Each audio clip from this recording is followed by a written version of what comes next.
you know, that they would say, they just need to be in, they going out and this and that and all this. A lot of people don't want to live in a bubble. I mean, I literally watched out of 10 individuals, 8 of them who were saying, stay in. Eventually, a month after talking about they going crazy, they don't know what to do. What am I gonna do? What kind of shit is that? Yeah.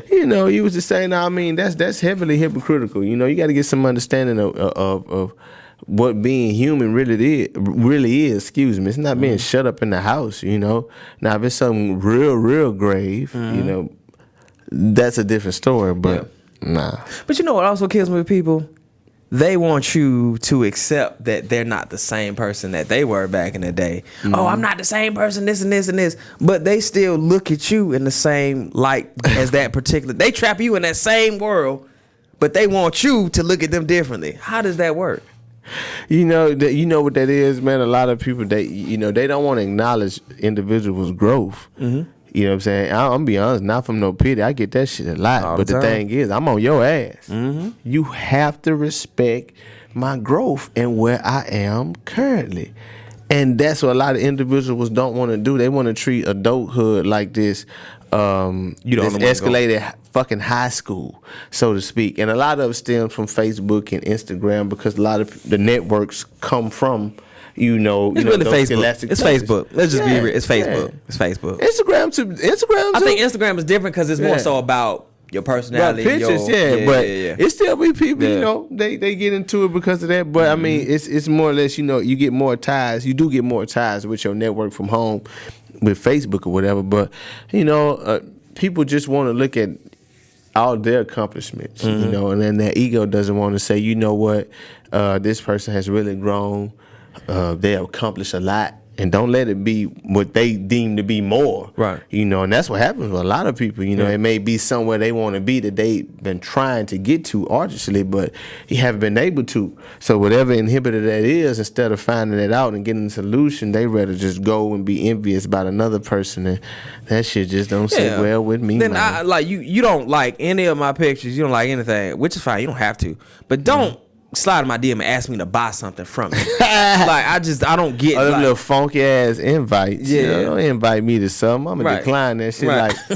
Like for real. I'm not a tit for tat person, but you know what it is. Who fuck with you and who don't. You know what I'm saying? And then I'm a master student when it comes to intuition, and I'm growing more. And it's a lot of times I see people be like, man, why would I support you? You don't need because you just want my attention, but you don't want to get anything back. You know what I'm saying? So I'm not just finna keep giving you.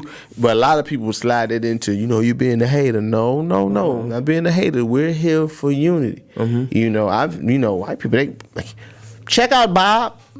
I cook ribs and he does also.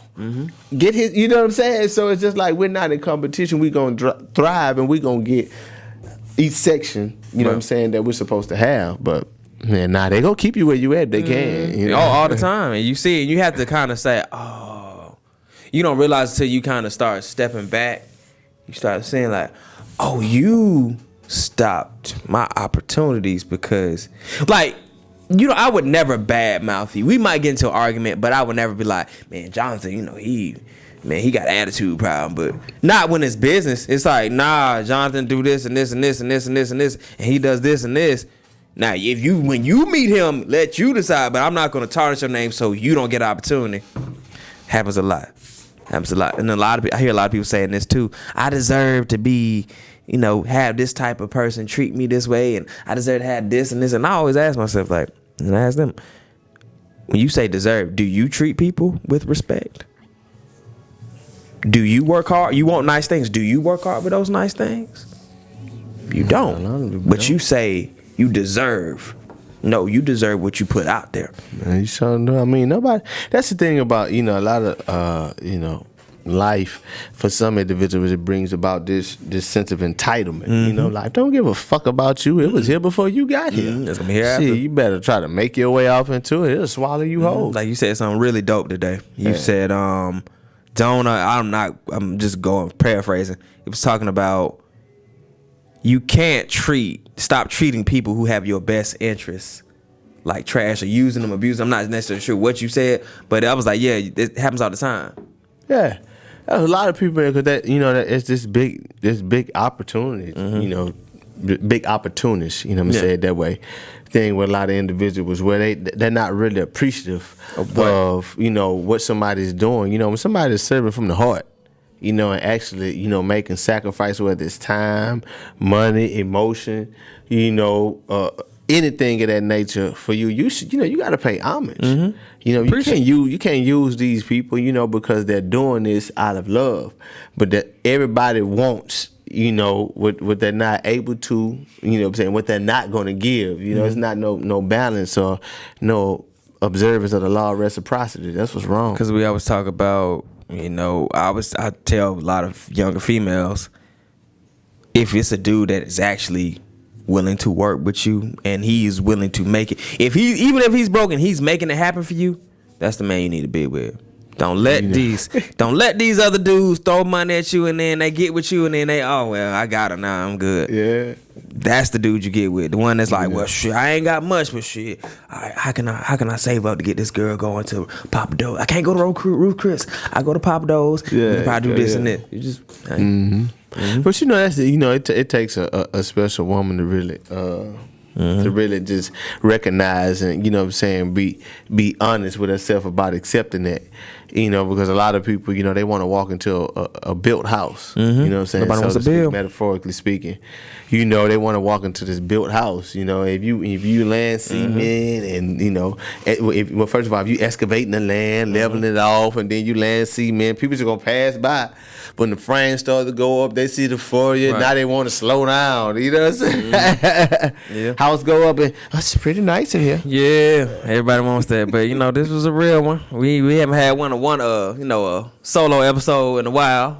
You gotta have those, man. You know what I'm saying? Because we are who we are. Yeah. Definitely. Any closing remarks, man?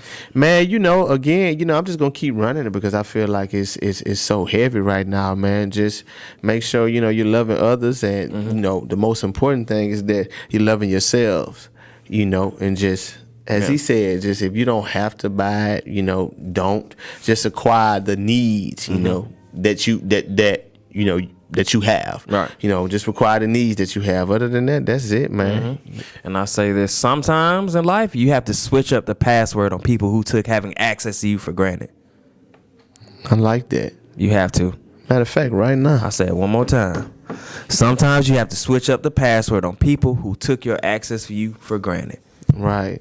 And that's how they go. All right. We'll see y'all next week or whenever. All right. Get it? When you're out here moving, make sure that you're doing you, that you're doing